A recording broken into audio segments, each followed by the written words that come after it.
ವಾಲ್ಮೀಕಿ ನಾಯಕ ಸಂಘ ಕೇಂದ್ರ ಕಚೇರಿ ಯಾದಗಿರಿ ಇವರ ಒಂದು ನೇತೃತ್ವದಲ್ಲಿ ಇವತ್ತು ಪರಿಶಿಷ್ಟ ಪಂಗಡದ ಮೀಸಲು ಕ್ಷೇತ್ರಗಳಲ್ಲಿ ಗೆದ್ದಿರುವ ಶಾಸಕರ ಮನೆ ಮುಂದೆ ಈ ಒಂದು ಧರಣಿ ಅಂದರೆ ಸುಳ್ಳು ಜಾತಿ ಪ್ರಮಾಣ ಪತ್ರದ ಮತ್ತು ಅನುದಾನ ಕೊಡಬೇಕು, ಜೊತೆಗೆ 9th ಶೆಡ್ಯೂಲ್ಗೆ ಸೇರಿಸಬೇಕು ಅಂತೇಳಿ ಒಂದು 3-4 ವಿಚಾರವಾಗಿ ಇವತ್ತೇನು ನಮ್ಮ ಸಂಡೂರು ತಾಲೂಕಿಗೆ ಇವತ್ತು ಹೋರಾಟ ಸಲುವಾಗಿ ಬಂದಿದ್ದಾರೆ. ಈ ವೇದಿಕೆ ಮೇಲೆ ಆಸೀನರಾಗಿರ್ತಕ್ಕಂಥ ಹೋರಾಟಗಾರರ ಮುಖ್ಯಸ್ಥರು ಮತ್ತು ನಮ್ಮ ಅಣ್ಣನ ಸಮಾನ ಆಗಿರ್ತಕ್ಕಂಥ ಅಖಿಲ ಭಾರತ ವಾಲ್ಮೀಕಿ ಸಂಘದ ಅಧ್ಯಕ್ಷ ವಿಜಯಪುರ ಜಿಲ್ಲೆಯ ಅಣ್ಣನಾಗಿರ್ತಕ್ಕಂಥ ಶ್ರೀ ಮಲ್ಲಿಕಾರ್ಜುನ ಬಾಟಿಗೆ ಅಣ್ಣನವರೇ, ಈಗ ತಾನೇ ಎಲ್ಲ ವಿಷಯಗಳನ್ನು ಮತ್ತು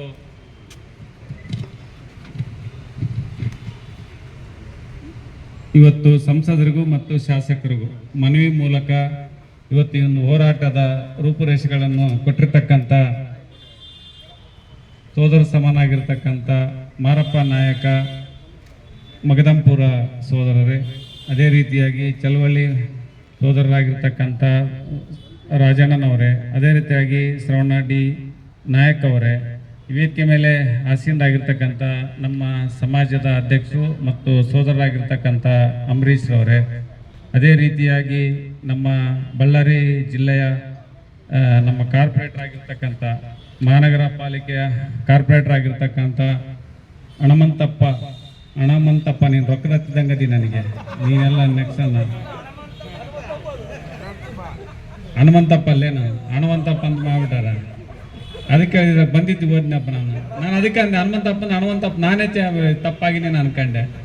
ಅದೇ ರೀತಿಯಾಗಿ ನಮ್ಮ ವಾಲ್ಮೀಕಿ ಸಮಾಜದ ಗೌರವ ಅಧ್ಯಕ್ಷರ ನಮ್ಮ 2ನೇ ಪುತ್ರರಾಗಿರ್ತಕ್ಕಂಥ ಡಿ ಪ್ರಹ್ಲಾದ್ ಅವರೇ, ಅದೇ ರೀತಿಯಾಗಿ ಶಂಕರ್ ಯರ್ಸಮ್ಮಣ್ಣ, ಎಲ್ಲರೂ ಕೂಡ ಸಮಾಜದ ನಮ್ಮ ಸಂಡೂರು ಚಂದ್ರ ನಮ್ಮ ಮಳೆಯ ಕೂಡ ಬಂದನೆ ದಿನನ ನೀವು ಬುಲೆಟ್ ಎಲ್ಲರೂ ಬಂದಿದ್ದಾರೆ, ಮಲ್ಲಿಕಾರ್ಜುನ್ ಎಲ್ಲರೂ ಬಂದಿದ್ದಾರೆ. ಎಲ್ಲ ನನ್ನ ಸಮಾಜದ ಮತ್ತು ಬಂಧುಗಳೇ ಈ ಕಾರ್ಯಕ್ರಮದಲ್ಲಿ ಭಾಗವಹಿಸಿರ್ತಕ್ಕಂಥ, ಅದೇ ರೀತಿಯಾಗಿ ಮಾಜಿ ತಾಲೂಕು ಪಂಚಾಯತಿ ಸಂಡೂರು ತಾಲೂಕು ಪಂಚಾಯತಿ ಅಧ್ಯಕ್ಷರಾಗಿರ್ತಕ್ಕಂಥ ಗಂಟಿ ಕುಮಾರಸ್ವಾಮಿರವರೇ, ಈ ಕಾರ್ಯಕ್ರಮದಲ್ಲಿ ನನ್ನ ನೋಡಲು ಮತ್ತು ಇದರಲ್ಲಿ ಭಾಗವಹಿಸಲು ಬಂದಿರತಕ್ಕಂಥ ಎಲ್ಲ ಬಂಧುಗಳೇ, ವಿಶೇಷವಾಗಿ ನಮ್ಮ ಸಂಡೂರಿನ ಶಾಸಕರಾಗಿರ್ತಕ್ಕಂಥ ಅನ್ನಪೂರ್ಣರವರೇ, ಪತ್ರಿಕಾ ಮಾಧ್ಯಮದ ಮಿತ್ರರೇ, ನಿಜವಾಗ್ಲೂ ನಮ್ದೊಂಥರ ಹೋರಾಟ ಆದ್ಮೇಲೆ ಬಂದರೆ ಇವತ್ತು ಸಮಾಜದ ಪರವಾಗಿ ತಾವೆಲ್ಲ ಹೋರಾಟ ಮಾಡ್ಕೊಂಡು ಸಂಡೂರಿಗೆ ಬಂದಿದ್ದು ನಿಜವಾಗ್ಲೂ ಒಂದು ನ್ಯಾಯಪರವಾಗಿರ್ತಕ್ಕಂಥದ್ದು. ನಮಗೆ ಕೂಡ ಒಂದು ಧೈರ್ಯ ಬಂದಿದೆ, ಜೊತೆಗೆ ನಮಗೆ ಮುಂದೆ ಏನು ಮಾಡಬೇಕು ಅಂತೇಳಿ, ಯಾಕಂದರೆ ಯಾರಾದರೂ ಒಬ್ಬರು ಹೋರಾಟಗಾರರು ಬಂದಾಗ ಇದು ಸಮಾಜದಪ್ಪ ಅಂತ ಕೇಳಲಿಕ್ಕೆ ನಮ್ಗೆ ಅವಕಾಶ ಆಗುತ್ತೆ. ಪಾರ್ಲಿಮೆಂಟ್ ಇರ್ಬೋದು, ಒಂದು ಸಂವಿಧಾನ ಇರ್ಬೋದು, ವ್ಯವಸ್ಥೆ ಇದೆ. ಒಂದು ತೆಲುಗಿನಾಗ ಒಂದು ಮಾತು ಹೇಳ್ತಾರೆ, ಯಾ ತಾಯಿ ಮಗುವಾಳ್ದಲ್ಲಿ ಹಾಲು ಕೊಡೋಂಗಿಲ್ಲ ಅಂತೇಳಿ. ಅಂದರೆ ಇವತ್ತು ನಮ್ಮ ಕೂಗನ್ನ ನಮ್ಮ ಮೂಲಕ ಪಾರ್ಲಿಮೆಂಟಿಗೂ ಮತ್ತು ವಿಧಾನಸಭೆಗೆ ಮುಟ್ಟಂಥ ಕೆಲಸ ನಮ್ಮ ಸಮಾಜದವರೆಲ್ಲ ಮಾಡಿದ್ರಿ. ಇದರ ಎಲ್ಲ ನನ್ನ ಹಿರಿಯರ ಅಣ್ಣಂದರು ತಾವೆಲ್ಲ ಸೇರಿಕೆ ಮೊದಲನೇದಾಗಿ ನಮಗೆ ಕೃತಜ್ಞತೆಗಳನ್ನು ಈ ವೇದಿಕೆಯಲ್ಲಿ ತಮಗೆಲ್ಲರಿಗೂ ಸಲ್ಲಿಸ್ತಾ ಇದ್ದೀನಿ. 2ನೇದಾಗುದ ಲಘು ಒಂದು ಹೃದಯಘಾತದಿಂದ ಅಪ್ಪಾಜಿಯವರು ಹೈದ್ರಾಬಾದ್ ಹಾಸ್ಪಿಟ್ಲಲ್ಲಿದ್ದಾರೆ. ನಮ್ಮ ಕುಮಾರಸ್ವಾಮಿ ಆರಾಧ್ಯ ದೈವ ಕುಮಾರಸ್ವಾಮಿ ಎಲ್ಲರೂ ನಾವೆಲ್ಲ ಪ್ರಾರ್ಥನೆ ಮಾಡೋಣ. ತಾಯಿ ಉಡಿಸ್ಲಮ್ಮನ ಒಂದು ಪ್ರಾರ್ಥನೆಯಿಂದ ಅಪ್ಪಾಜಿಯವರು ಕೂಡ ಬೇಗ ಗುಣಮುಖರಾಗಲಿ ಬರಲಿ ಅಂತೇಳಿ ಈ ವೇದಿಕೆಯಲ್ಲಿ ಕೂಡ ನಾವು ಸಂಸದರು ಶಾಸಕರು ನಿಮ್ಮೆಲ್ಲರ ಪರವಾಗಿ ಕೂಡ ನಾನು ದೇವರಲ್ಲಿ ಪ್ರಾರ್ಥನೆಯನ್ನು ಮಾಡ್ಕೊತೇನೆ. ಆರೋಗ್ಯಕರವಾಗಿ ಬಂದು ಮತ್ತೆ ಈ ಒಂದು ಹೋರಾಟದಲ್ಲಿ ಇದರಲ್ಲಿ ಮತ್ತೆ ಸಮಾಜಕ್ಕೆ ನ್ಯಾಯ ಕೊಡಿಸಂತೆಲ್ಲ ಅಪ್ಪಾಜಿಯವರು ಬರಬೇಕು ಅಂತೇಳಿ ನಾನು ಲೋಕಸಭಾ ಮತ್ತು ಸಂಡೂರಿನ ಕ್ಷೇತ್ರದ ಪರವಾಗಿ ನಾನು ದೇವರಲ್ಲಿ ಕೂಡ ನಾನು ಪ್ರಾರ್ಥನೆಯನ್ನು ಮಾಡ್ಕೊತೀನಿ.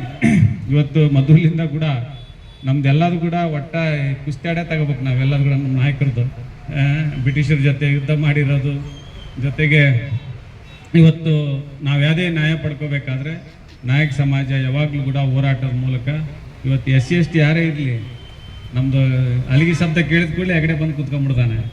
ಅಂಥ ಹೋರಾಟಗಾರ ಅವನು, ಮೊದಲಿಂದ ಒಳ್ಳೆ ಹೋರಾಟಗಾರ ಅವನು. ನಮ್ಮ ಸಂತೋಷ್ ದಾದರ್ ಶಿಷ್ಯ, ಫಸ್ಟ್ ನಮ್ಮ ಅಣ್ಣಕ್ಕೆ ಶಿಷ್ಯ, ಆಮೇಲೆ ನನಗೆ ಶಿಷ್ಯ ಅವನು.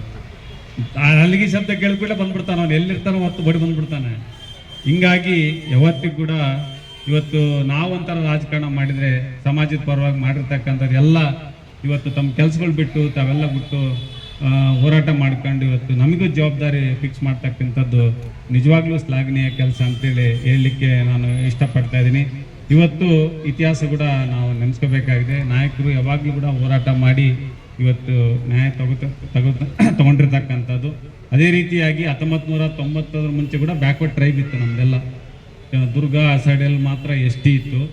1991ರಲ್ಲಿ LG ಅವನೂರವರು ಎಲ್ಲ ಉಗ್ರಪ್ಪನವರು ಅವರು ಮಾವರು ಅವರು ಎಲ್ಲರೂ ಸೇರಿ ಹಿರಿಯರು ಸೇರಿಬಿಟ್ಟು ನಮಗೆ ST ಅಂತ ಮಾಡಿದರು. ಎಲ್ಲ ನಮಗೆ ಏಪ್ರಿಲ್ 1991ರಲ್ಲಿ ಆಗಿನ ನಮ್ಮ ಪ್ರಧಾನಮಂತ್ರಿಗಳಾಗಿರ್ತಕ್ಕಂಥ ಚಂದ್ರಶೇಖರ್ ಸಾಹೇಬರು ಎಲ್ಲ ಸೇರಿ ನಮಗೆ ಒಂದು ST ತಂದು ಕೊಟ್ಟಿರ್ತಕ್ಕಂಥದ್ದು ಇಲ್ಲಿಂದ ಮೂವ್ ಮಾಡಿಸಿದ್ರು. ಅವಾಗ ದೇವೇಗೌಡರು ಕೂಡ ಅವತ್ತು ಮುಖ್ಯಮಂತ್ರಿಗಳಾಗಿದ್ದರು, ಮಾಡಿ ಕಳಿಸಿದ್ರು. ಅವಾಗ ಮತ್ತೆ ನಮಗೆಲ್ಲರೂ ಸೇರಿ ನಮಗೆ ST ಅಂತ ಮಾಡಿದರು. ಅಲ್ಲಿಂದ ನಾವೆಲ್ಲ ಒಂದು ಶಿಕ್ಷಣ ಮತ್ತು ಉದ್ಯೋಗದಲ್ಲಿ ನಾವು ST ತಗೊಂಡಿದ್ವಿ. ಅದೇ ರೀತಿಯಾಗಿ ಕೇಂದ್ರ ಸರ್ಕಾರದ ಕೂಡ ನಮಗೆ 7% ಕೊಟ್ಬಿಟ್ಟಿದ್ರಲ್ಲ. ಉದ್ಯೋಗ ಮತ್ತು ಶಿಕ್ಷಣದಲ್ಲಿ ನಮಗೆ 7% ಕೊಟ್ಟಿದ್ರು. ಆದರೆ ರಾಜ್ಯ ಸರ್ಕಾರದಲ್ಲಿ ಆಗಿರಲಿಲ್ಲ. ಮತ್ತು ಅವತ್ತು ಸಂಕ್ಷಿಪ್ತವಾಗಿ ಹೇಳಲಿಕ್ಕೆ ನಾನು ಇಷ್ಟಪಡ್ತೇನೆ. ಮೊದಲಿಂದ ಎಲ್ಲದಕ್ಕೂ ಹೋರಾಟ ಮಾಡಿ ಬಂದೀವಿ. ವಾಲ್ಮೀಕಿ ರಜಾ ಮಾಡಿದ್ದು ಯಡಿಯೂರಪ್ಪನವ್ರು ಮುಖ್ಯಮಂತ್ರಿ ಇದ್ದಾಗ ಆಗಿರ್ತಕ್ಕಂಥದ್ದು ನಾವು ಯಾವಾಗ ಹೋರಾಟ ಮಾಡೀವಿ, ಯಾವಾಗ ಆಗಿದ್ದೀವಿ ಅವಾಗೆಲ್ಲದು ಕೂಡ ನ್ಯಾಯ ಸಿಕ್ಕಿದೆ. ನಾವು 100 ಮಾರ್ಕ್ಸ್ ತಾಂಡಿಲ್ಲ ಅಂದ್ರೂ ಕೂಡ ಒಂದು 50% ಮಾರ್ಕ್ಸ್ ಬಂದಿದ್ದಾವೆ.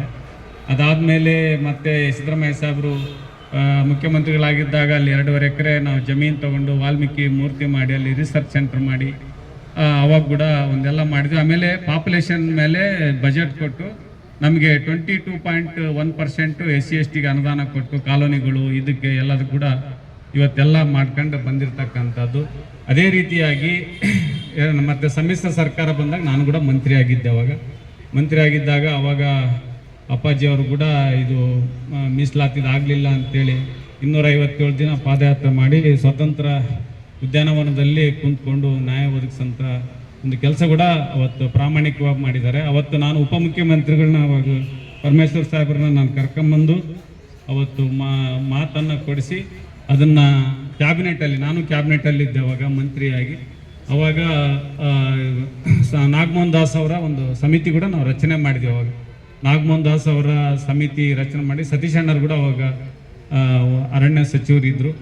ಇವತ್ತು ಈ ರೀತಿಯಾಗಿ ನಮಗೆ ಒಂದು ಭಾಳ ಹೃದಯಪೂರ್ವಕವಾಗಿ ನಾನು ಮಾತಾಡ್ತೇನೆ.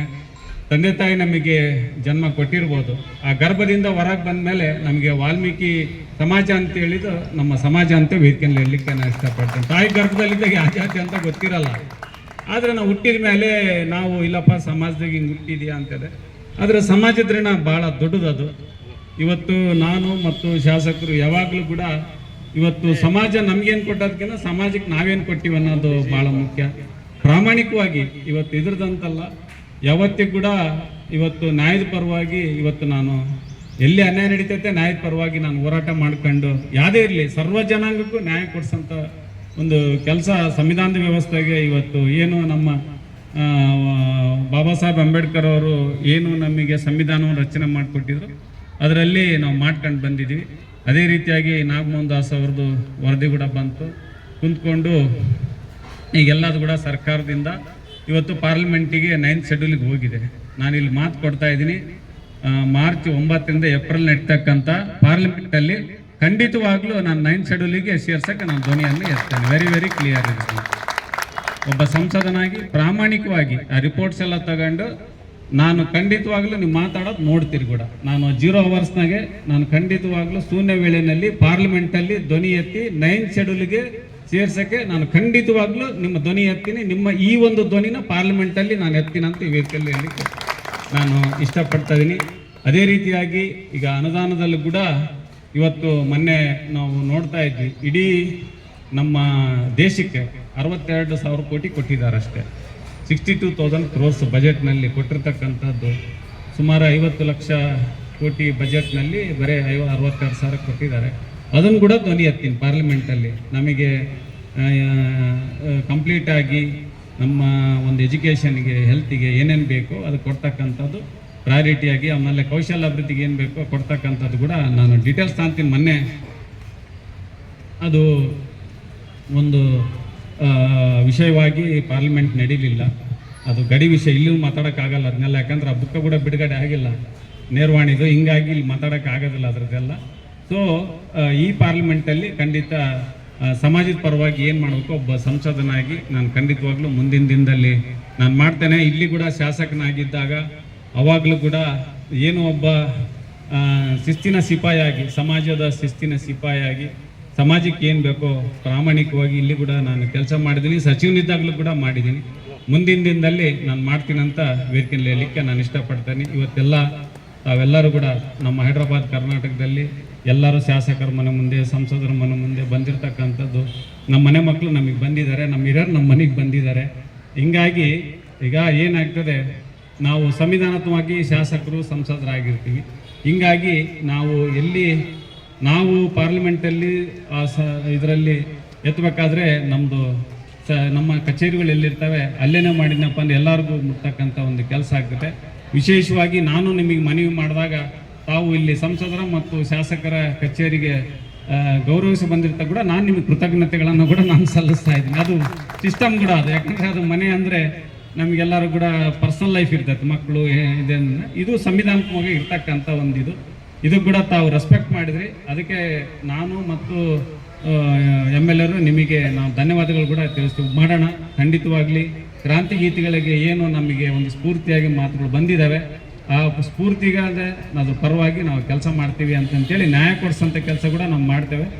ಒಂದು ಹೇಳಿದ್ನಲ್ಲ, ಸಮಾಜ ನಮಗೇನು ಕೊಟ್ಟೋದ್ರಿಂದ ಸಮಾಜಕ್ಕೆ ಏನು ಕೊಡಬೇಕು ಅಂತಂತೇಳಿ ಆ ಋಣವನ್ನು ತೀರ್ಸಕ್ಕಂಥ ಮೀಸಲಾತಿ ನೀನು ಬಂದಿದೀವಲ್ಲ, ಋಣ ತೀರ್ಸಕ್ಕಂಥ ಕೆಲಸ ಪ್ರಾಮಾಣಿಕವಾಗಿ ಮಾಡ್ತೀವಿ ಅಂತ ವೇದಿಕೆಯಲ್ಲಿ ಹೇಳಲಿಕ್ಕೆ ಇಷ್ಟಪಡ್ತಾ ಇದ್ದೀನಿ. ಅದೇ ರೀತಿಯಾಗಿ ಅಸೆಂಬ್ಲಿನಲ್ಲಿ ಕೂಡ ಧ್ವನಿ ಎತ್ತಕ್ಕಂಥದ್ದು ಕೂಡ ಮಾನ್ಯ MLA ಕೂಡ ಅನ್ನಪೂರ್ಣವ್ರು ಕೂಡ ಮಾತಾಡ್ತಾರೆ.